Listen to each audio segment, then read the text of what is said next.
and welcome to the Meditation Conversation. I'm your host, Kara Goodwin, and I'm so excited today to have the amazing Catherine Lanigan here with us. So Catherine is the international best-selling author of over 40 published titles in both fiction and nonfiction, including the novelizations of Romancing the Stone and The Jewel of the Nile, as well as over half a dozen anthologies.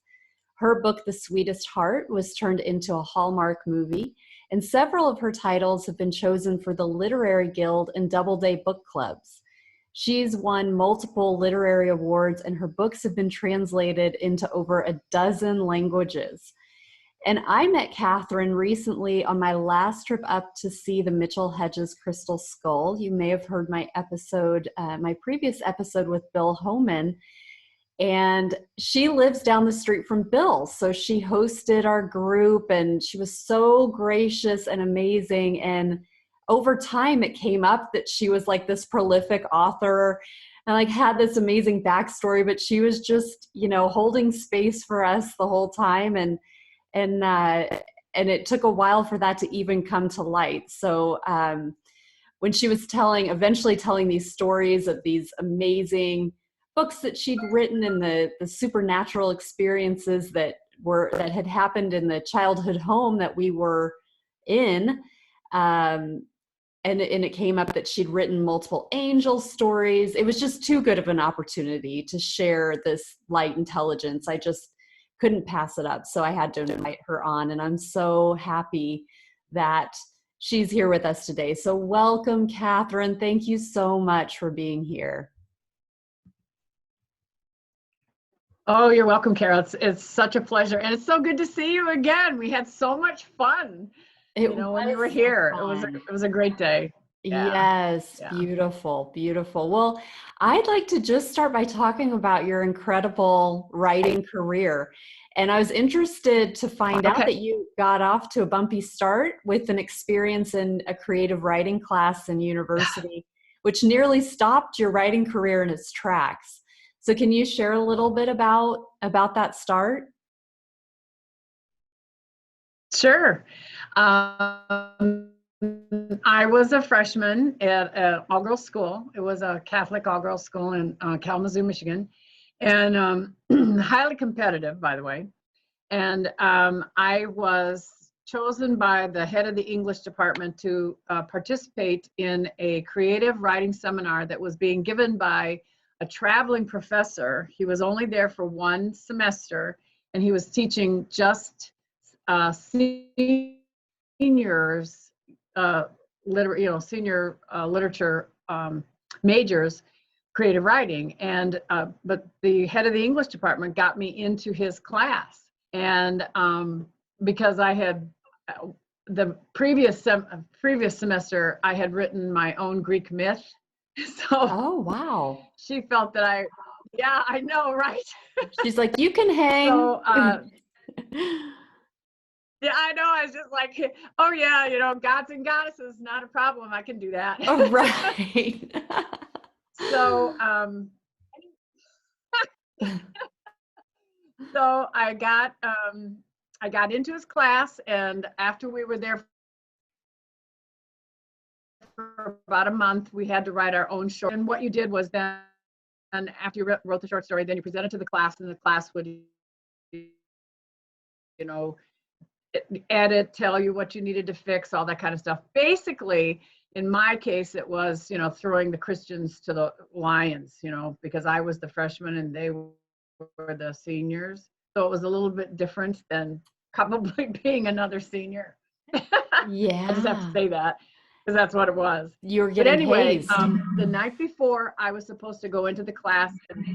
Yeah, exactly. That was, yes, my initiation into life.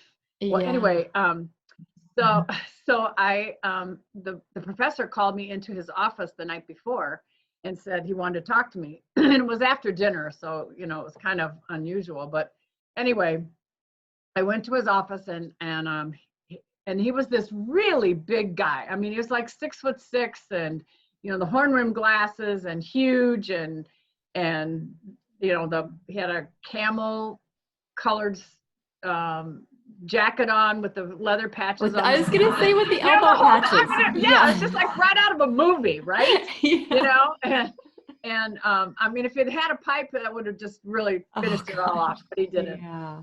So anyway, so I went in, and he's, you know, and it had one of those really projection voices, you know, he just boomed. He didn't talk, you know, he boomed. And he said, you know, come in, Miss Lanigan, and sit down. And so I sat down, you know, across the desk from him. And now I'm only like 17, 18 years old at this time, right? So I'm like fresh off the farm. Yeah. Right?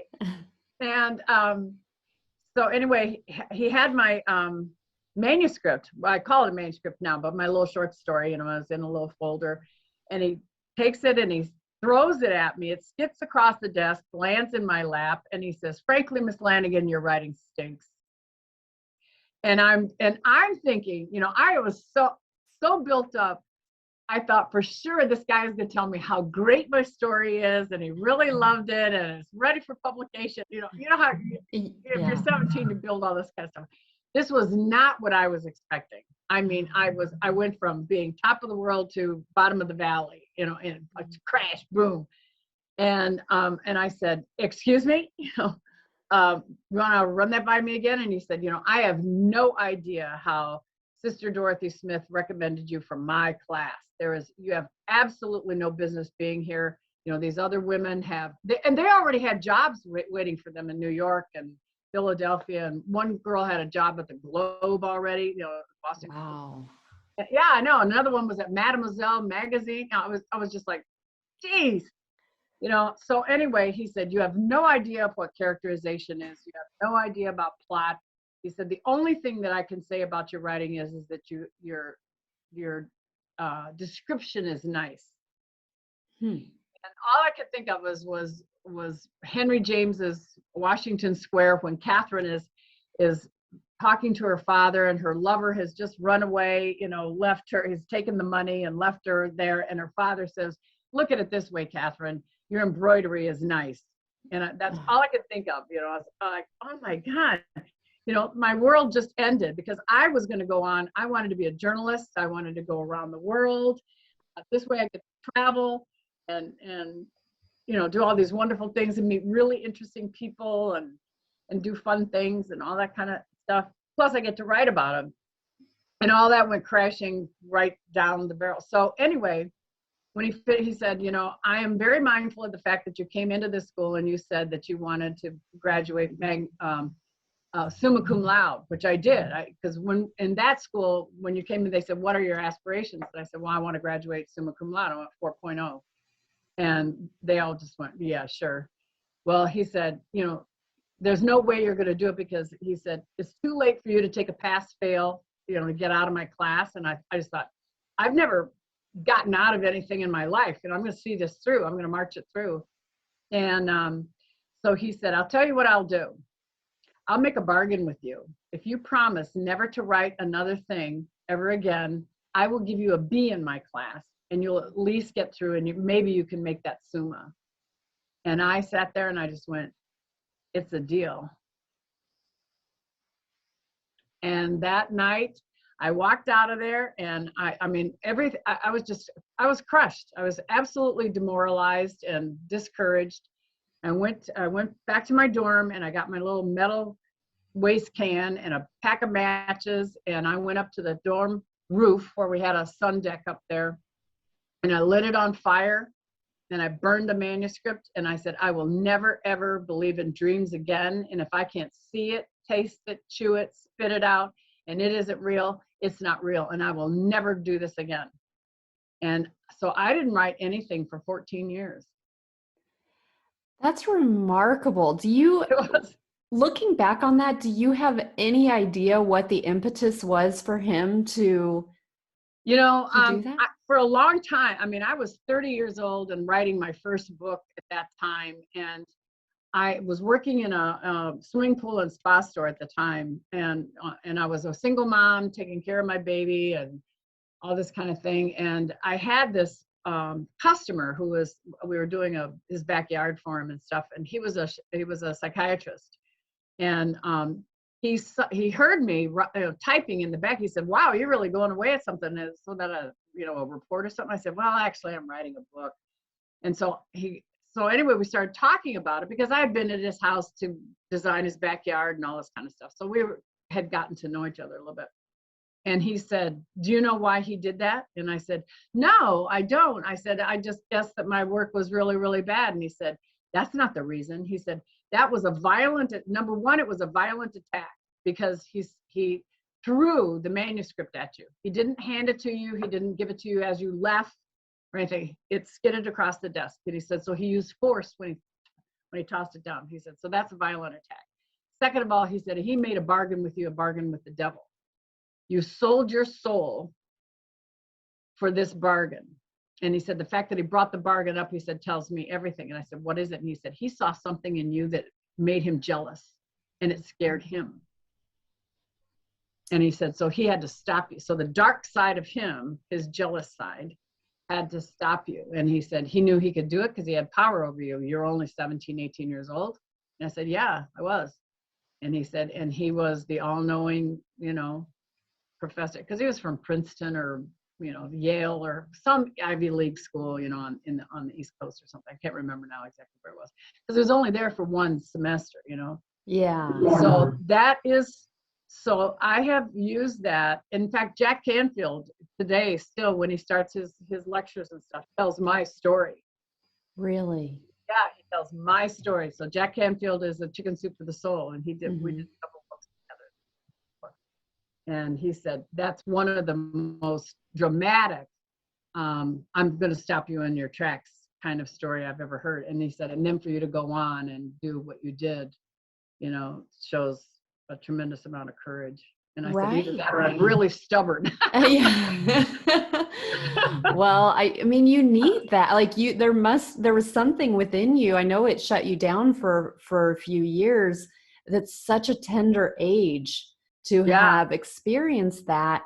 And what's interesting is he could have just as easily, well, maybe not as easily, but another alternative to this story for him could have been like, "Oh my gosh, I'm recognizing this amazing talent that's in front of me. I could nurture this and be like an inspiring step." But see, that's what the head of the English department was. Is she was my inspiration. She was my mentor. And about 10 years later, after I'd written, I don't know, a dozen books or something, I went back to that school and gave a lecture. And she came up to me and she said, "I always knew that you would do really well." She said, there's that thing inside you that you were, even though it took you a while to get there, I knew that you would get it done. And she said, "I want you to know two things. Number one is," she said, "I always knew that you had God's light in your eyes. And number two is, I've sent him a copy of every one of your books that you've written." Oh. and then when she sent the note to him, she says, "I told you so." Oh, I love it. Is that great? I mean, she was like, 100 years old when she was teaching me, and 10 years later, she's like 110, right? Yeah. She's getting her revenge. I just thought that was great. Oh, that's wonderful. I love it. Yeah, she was a doll. She was a doll. Oh, well, thank you for sharing that story because that is truly inspirational. Yeah. I mean, so many of us have somebody somewhere. There's always somebody somewhere in every single person's background that has said, "You can't do this. You're not good enough. You don't have what it takes. There's no way you can get there. That's too tough. Nobody's going to listen to you. You have nothing to say. You have nothing to contribute." I hate that line. You have nothing to contribute, so keep your mouth shut. Yeah. And we all hear those things. We hear them and they're so powerful. I mean, you can have 10 people saying glowing things about you and one person says something that says that you don't stack up, and which one is stronger, Exactly. Which one's the one that you keep telling yourself. Yes, exactly. You don't keep yourself in check. Yeah. Exactly. So powerful. Yeah. So you've written in many genres, and many of your books are designed to directly talk to a person's soul, which is amazing. And you just mentioned about Chicken Soup for the Soul. So you have a couple of Chicken Soup for the Soul books, and you have a lot of Right. angel books, which I mentioned Right. before. Let's talk about the inspiration behind that type of book, that genre. Okay, because that is also a really good story. The angel books came about because in 1987, both my parents were at the Grand Canyon, and both of them had heart attacks.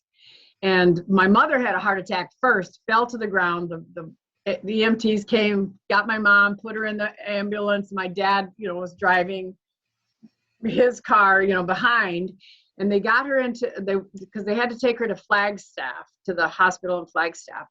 And so my dad was walking behind the gurney as they were taking her into ICU. And he just outside the doors of ICU, he just dropped to the ground and he was dead. For 22 minutes, he was dead. They banged on his chest, broke all of his ribs, broke his sternum, broke his collarbone, trying to revive him. Mother said, I don't know how many times they used the paddles, but I know those more than twice. Wow. Wait, so she had just had a heart attack? Yeah. And they're in the hospital for that, and then he has a heart attack? Oh my God, that's a lot. I know, isn't it? So, when I say I have a story, I'm not kidding. Oh. So anyway, my dad is dead for 22 minutes. So I was living in Houston at the time. My sister was living in Chicago. My sister calls me and she said, Mom and Dad both had heart attacks, but Mother's okay. Mother's okay. She called me and she said, you're going to get on a plane. You're going to fly to Phoenix. I'm going to get on a plane. I'm going to fly to Phoenix. We'll meet at the airport in Phoenix. And she said, I booked us a flight to take us from Phoenix to Flagstaff so we can see Daddy. And, because he was in ICU and they said he's not going to make it. That's what they said at the time. Now, this was back in the 80s when if there was a thunderstorm, you still flew, Today, they're like, oh, we saw a bolt of lightning over in the distance 500 miles away, so we can't fly. Well, that's not what happened back then. It's like, it's just a thunderstorm. We'll make it, So we just fly low.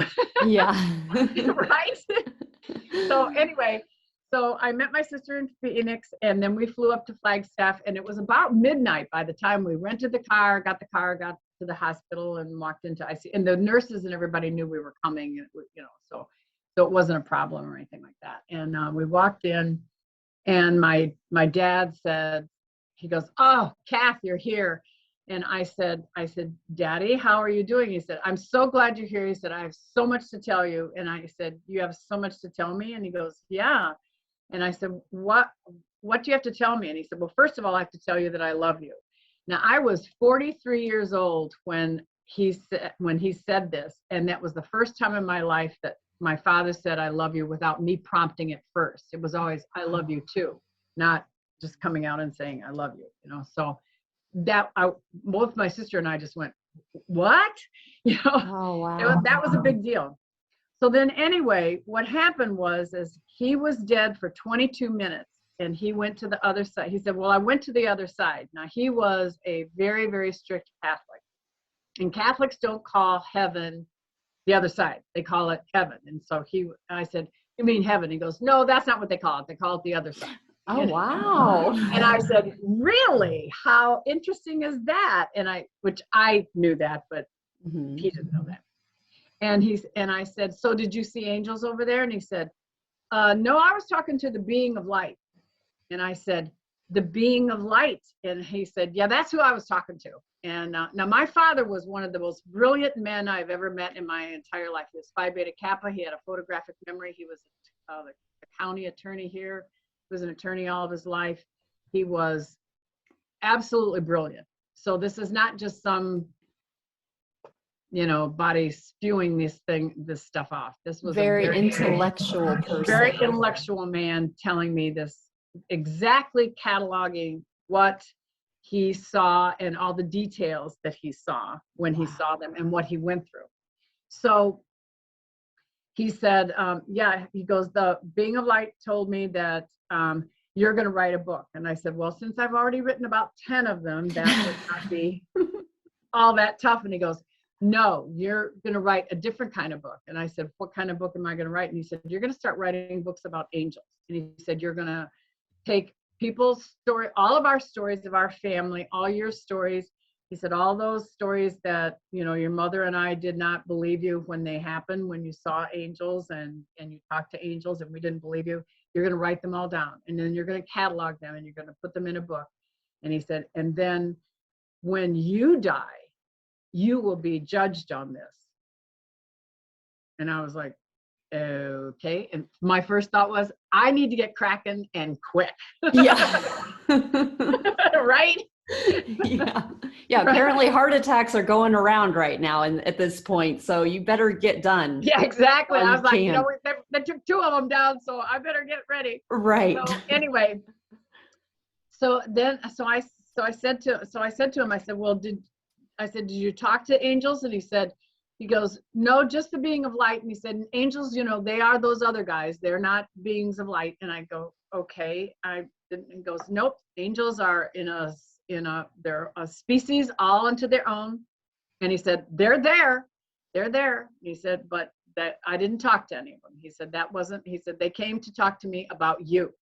And I said, well, did they tell you anything about, I said, it's your near-death experience, you know, what about you? And he said, they sent me back to earth because I have to tell the people that I love them, and that you're never to let any opportunity go by in a day and not tell the people that you love them. And he said, I didn't do that. And he said, they're sending me back until I get that done. And I said, really? And he said, yeah. Now he lived for 5 more years after that. He had somewhere around 5 to 7 strokes and maybe around a dozen to 15 heart attacks in that 5 years. He was in and out of the hospital constantly. But every time I would call, and I would call because I was still in Houston, you know, I had to go back to Houston. And I would call and he would say, do you want to talk to your mother? And I say, yes, I do. And he goes, well, not before I tell you that I love you. And I go, I love you, Daddy, you know. So he did a good job. And you know, and you were in my house, you know, and you could feel all the energies and stuff. And so my dad and my mom are around in the house a lot, especially when all of us were gathered together, you know, we're all the same kind of energy and everything. They like to come in when that's happening. So that was really special. Yeah. That is a fascinating story. Isn't it? Because here he dies. It's his near-death experience, and all these messages that they gave him are all about me.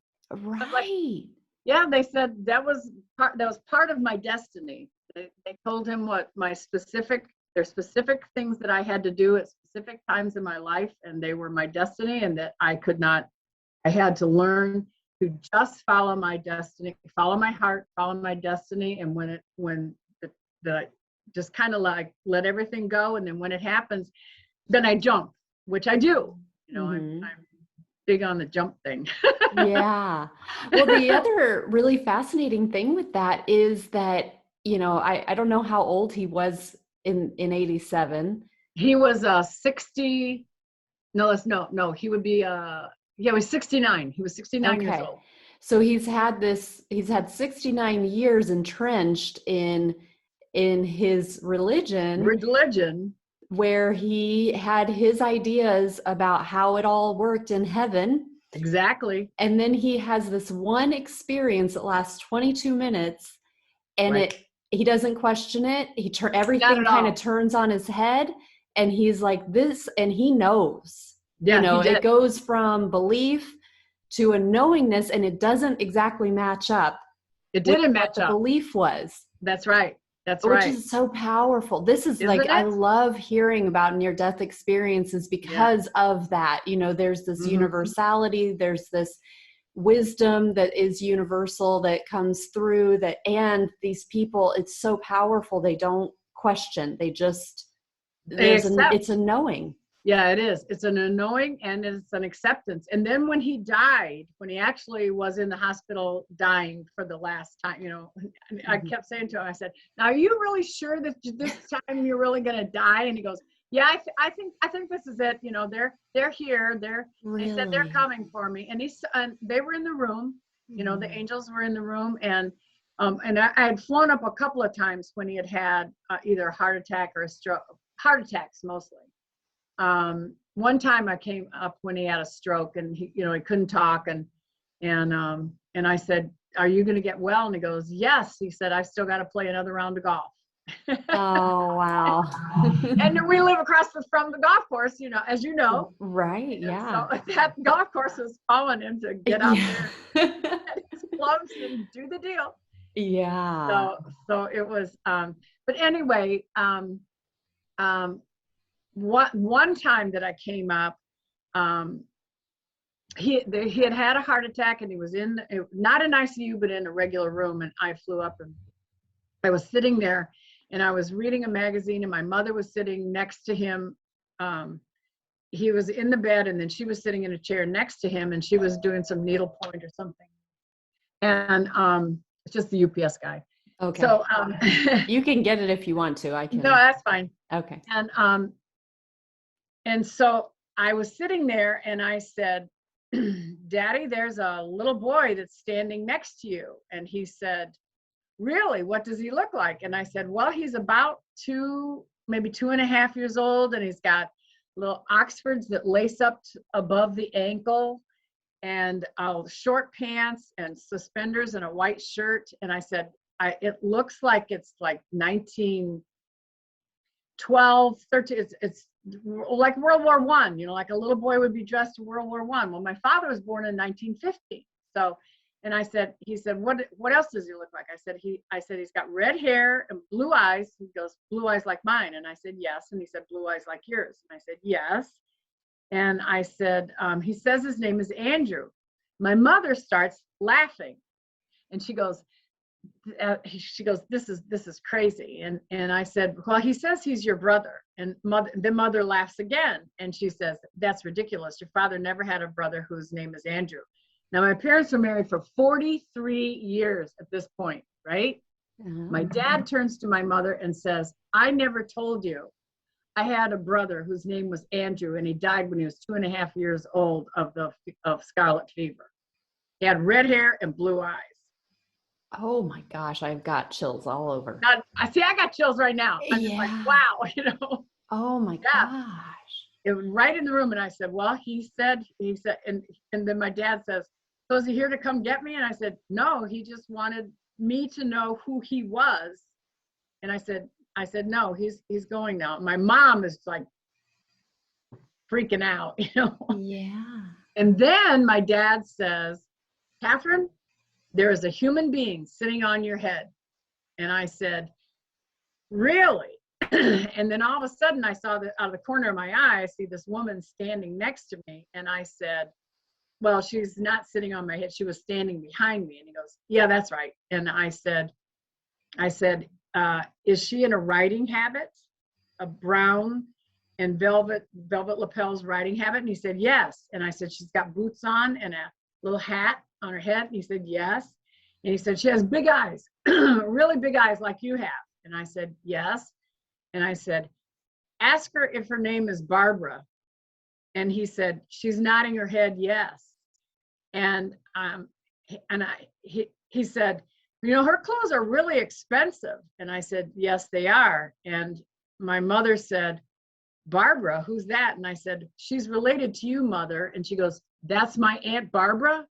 And I said, "Yes." And I said, "Can you see her?" And she said, "No, I don't see anything." And my dad says, "Well, I can see her plain as day." And he said, "But I'm between the worlds." Wow. Yeah. I have full body chills all over. This is amazing. Isn't it cool? Yeah. Yeah. Yeah. Wow. So, Thank you for sharing. I love stories like this. And this was one of the things when we were at your home that came up about you grew up in the house that you're now living in, and you've lived all over the place, in between. But But since you were little, you've seen Yeah. angels there. You were talking about, you mentioned you've got that golf course across the street from you. Right. And you have different portals where you see different dimensional beings coming through. And then you have the mirror that's there too, that kind of people can see things in. So does anything call out to you about your home that you would like to share in that regard? Just, the whole house is a sacred space. It's very protected. There's a lot of angels, I always, when I do my meditations, I'm always asking, particular angels to come in and literally stand on the roof of the house, protect it, and make sure that it's, that nothing negative gets in. When I do invite someone into my house, it is a sacred place. It's a sacred space. And, normally, I meditate to make sure that those people are allowed to come in. They have to be of a certain frequency and energy to come in. I don't want those energies to be violated, and I've had, times when something not so nice has tried to come in, and they have to either pound on the door, knock on the door, but they have to ask entry. They can't just come in, so nothing negative can come in. So that's why when you all were here, it felt so good. Everybody that was here said, it feels so good in this house, Yeah, it did. Yeah. It does. I have a girlfriend that she flew up from Texas, and she had not been here. She and I have been together for over 40 years.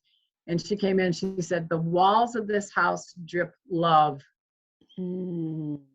That's a beautiful way to say it. Isn't it? Yeah. I mean, because you had all the ambiance as well, because it was Christmas time and you had it just beautifully decorated. So it felt like this magical, just by using your physical eyes, it felt like this magical playground, That's what I like to think of it, as a playground. Really? Play. Yes, that's so funny, because that's a random word for me to say, but that's the only thing, I couldn't think of another word. But that's exactly right. It's a playground. When you come here, you should have fun. You should have something good to eat, something nice to drink, some pleasurable things to do. In the wintertime, I've always got a fire going in the fireplace. Yeah. And in the summertime, there's always lots and lots of flowers from the garden. Oh, so, wow. That's how it did. Sure. It was like this kind of crystal, like when I look back on it, it's like this crystallized experience where I was sort of plucked out of normal life. And then I got to be there in that experience, and it's amazing. But you shared that since you were little, you've seen angels in the house. 3 years old. Yeah. And you were just kind of like, okay, there's that thing, because you had no context for it. But would you like to share a little bit? Well, they're so pretty. I'm going, well, that's so pretty. That's really nice. You have really pretty luminous wings. How nice. I want some of those. Sign me up. You get to have wings and I don't. Yeah. I was only 3 years old. We moved in October, right before Halloween. When I was 3 years old, and as I was explaining, is at the time when Bill and I were here, he was down at the end of the street and I'm at the other end of this. I'm on the far west side and he's on the far east side. And there were not a lot of houses around here. This was an apple orchard. The golf course was all farmland, and it was designed right after World War I. So, and it took about a decade to build the golf course. So it opened in the 1920s, and actually it was like 1929, something like that, and so it was always, just this beautiful natural. It was so much nature. We climbed trees, apple trees, pear trees, peach trees. We just had everything around it. It was like nothing to go out and get some peaches, or go get some pears, make a, pear salad for dinner. Oh, wow. Well, in angel playground land, yes, of course. Right. And that's the way that it was. And so from the time I was 3, that's when I saw my first angel was in my bedroom. I just was, putting my dolls in my cradle. My father had found somebody to make a cradle for me for my dolls.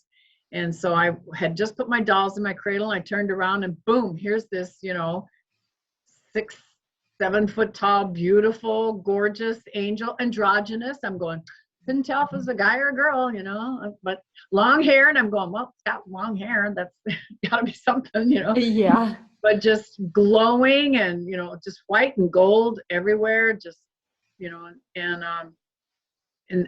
I said, who are you? I'm an angel, and I'm here to protect you and to love you and to let you know that you are always loved. And I was just like, well, that's really nice. Oh. Are you here to play with me? Oh. So yeah. And have you seen that same angel? Like, because I know you see different things, especially in that house. Have you seen that same one multiple times? There's a couple of times when I've seen that angel. Once when I was very, very sad, and I did see that angel. And then once when I was very, very sick, and so that angel came. But I see so many other angels now, and I think a lot of it does, because I know that it does change, and there's when I'm supposed to do something different for the world, then different angels come in. Right now I've got a lot of almost, strong warrior kind of angels, like the Michael archangel energy coming in, like we're here, we got to do battle, because we're in the middle of a spiritual battle in the world right now. I mean, even if you're in the earth, there's this literally a spiritual battle going on, and we have to be very strong to fight this negative force that wants us to just go away. And there's some of us that are just going to say, not quite yet. Yes. Yeah. Right. So, right. Yeah. That's interesting. So you get the different, it's almost like, just it applies to whatever the sort of theme of what you're going through. I mean, that makes sense. You've got different. Yeah. And what some of us come in and we really do have a destiny that's to take care of a lot of people, or to change the world.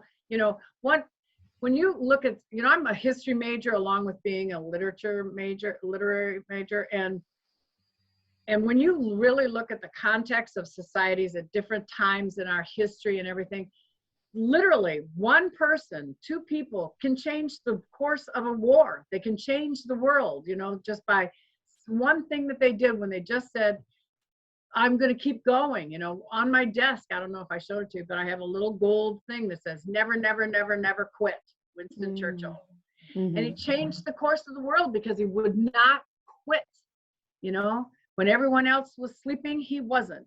He was working. He was doing the things that he knew he could do to try and change the course of that war. And it changed all of history. Right. I mean, otherwise we'd have an alternative history. And right now, I know that there are people out there that can do what they do, and they, 1 or 2 people, they can change everything that we're going through. This tsunami of negativity that's going on, where I just feel like, how do you hold it back? Well, you know what? Put your hand up and just pray it back.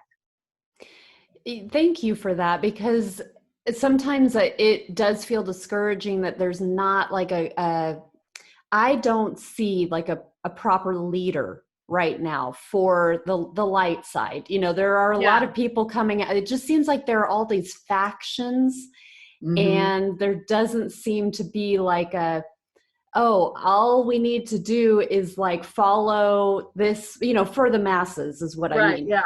Right. So it's encouraging and inspiring to remember this truth of, I mean, of course this is true, but it can be easy to forget that in these times. Yeah, it is. The thing that a lot of people don't understand is there is, astrologically, there is an energy that right now that is the same energy as that existed in 1776, 1779, the 1960s when Vietnam started. And, you know, that's back when I was in college, you know, going, yeah, I'll wear a hard hat to get to the, you know, to get to the library, you know, that kind of thing. You know, people were throwing bottles at everybody, you know, they didn't care who they hit, you know, they just like, you know. Yeah. So that energy is the energy of the little people rising. There is not a leader. There's not a leader anywhere with anything.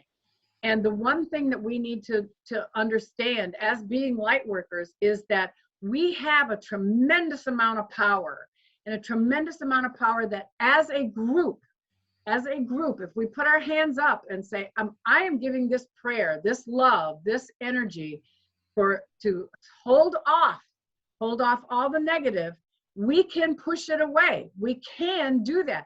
Enough of us can pray, enough of us can send that love and that light to the world that we can change it, because this is our turn. This is not the turn of a leader to come up, because we get a leader and you just go, well, that guy's not doing anything and that girl's not doing anything, because this isn't their turn. It's not their turn. This is the time of the patriot. This is the time of the rabble of the French Revolution, where the rabble rose and they made a difference they changed everything, because it's the time of the little people, and we are the little people, but we have a huge amount of power. We have so much light and so much energy, and I'm getting very passionate about it. Yes, but I feel it. I can feel it. Yeah. And we can do so much. Yes. And what I love with that too is that you're talking about it behind the scenes, where it's not even like, you don't even have to go to battle on Twitter. No. You know, this is not about even communicating with your neighbor to convince them of your stance. This is in the ether, and you have the power through your thought, through your prayers, through your heart. Through your heart. You take your heart, you take what it is that you really want. You want the best for your family, the best for your children, your children's children, the best for the world. You want the crops to grow. I want to see everyone have enough food. I mean, I've got this whole thing about, I want no child, no human being to ever go thirsty. There should be water for everybody. There should be food for everybody. And I can make that happen by just sitting in my living room and meditating and saying, I am putting all this love, all this light, all this abundance around the entire world for every single animal, plant, and human being that exists. And that's all we got to do. But we just got to have more people do it. That's all. Yes. And we can do it. Right. And to be diligent, you know, of not letting the physical world try to paint a different picture. Yeah, because that's not real. It's not, it's false reality. It's just, it's not, that's not what's real. What's really real is what is in our hearts. Right. And I mean, even the most negative person that I can think of, and I can think of a few of them, I know them personally, there is still some good in there. And I see that little sprout of good, and I keep seeing it grow and flourish and blossom into beautiful roses and everything, where it just overtakes that person. And I know I can turn that person around by just sending it love and sending it some nourishment, because in every person, if you're a human being on this earth, somewhere in there, there is something that is good. There is something that is good. All souls are beautiful. All souls are beautiful in God's eyes. You know, we are. Here we are. Yeah. Thank you. Oh, that's good. That's good. So let's switch gears just a little bit, because I love the story about your, the novelizations of Romancing the Stone and the Jewel of the Nile, and you're listed as the ghostwriter for those books. So tell us about how that came about. Okay. I'm actually not a ghostwriter. Back in the day, there was a thing called a novelization, and you took the screenplay and then you turned it into a book.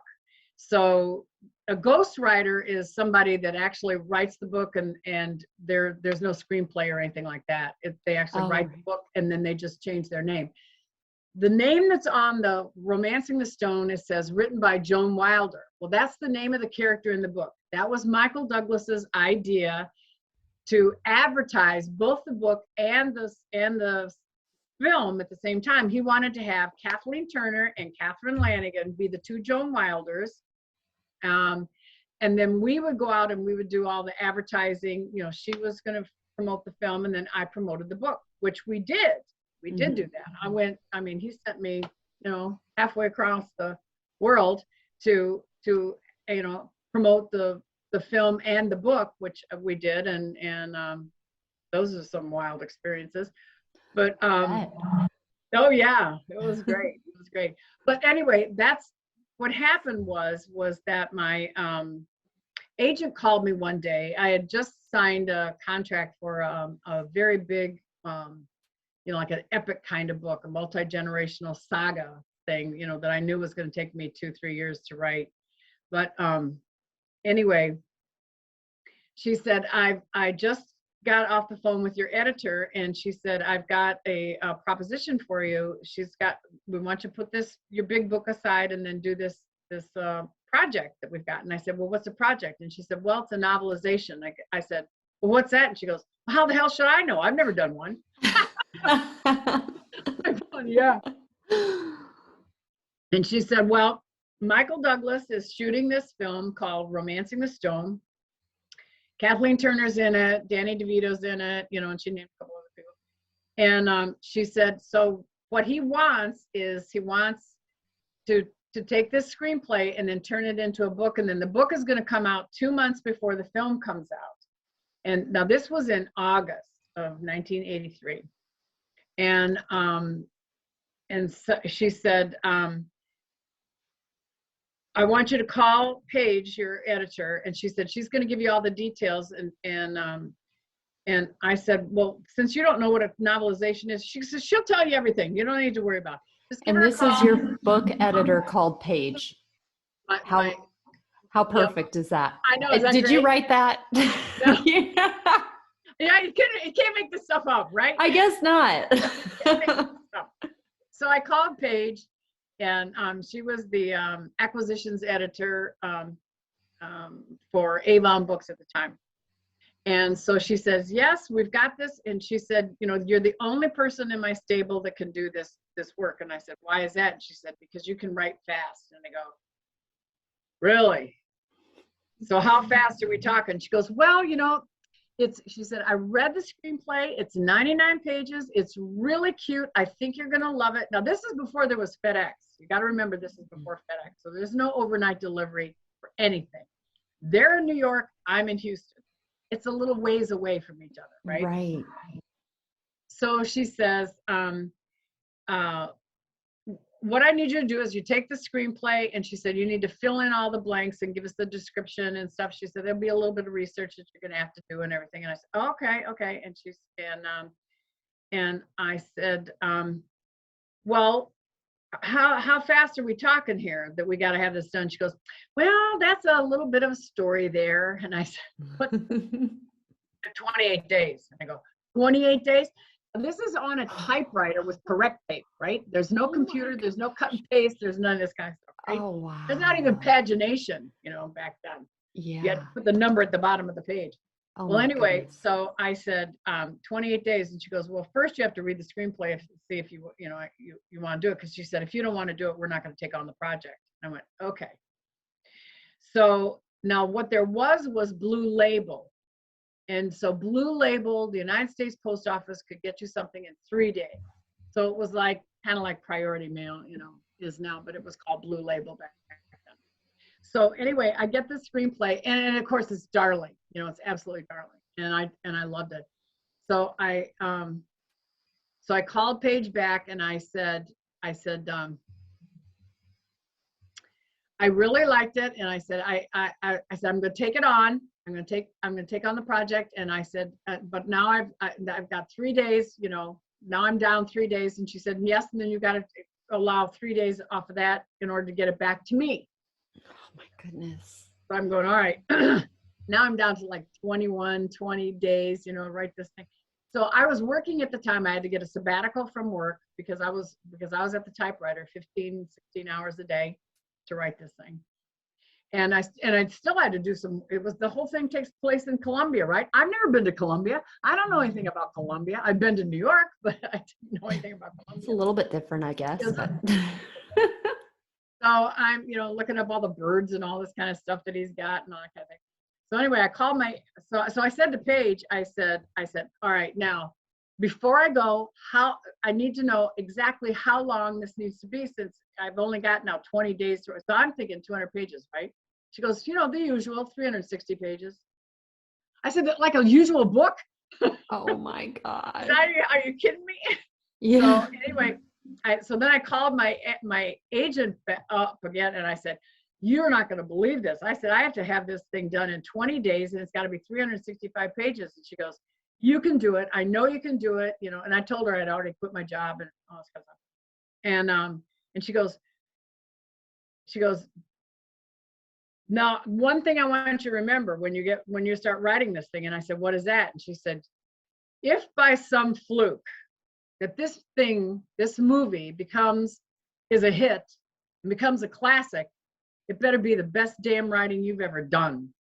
And I went, oh, no pressure there, right? Right, exactly. She goes, but don't worry about it.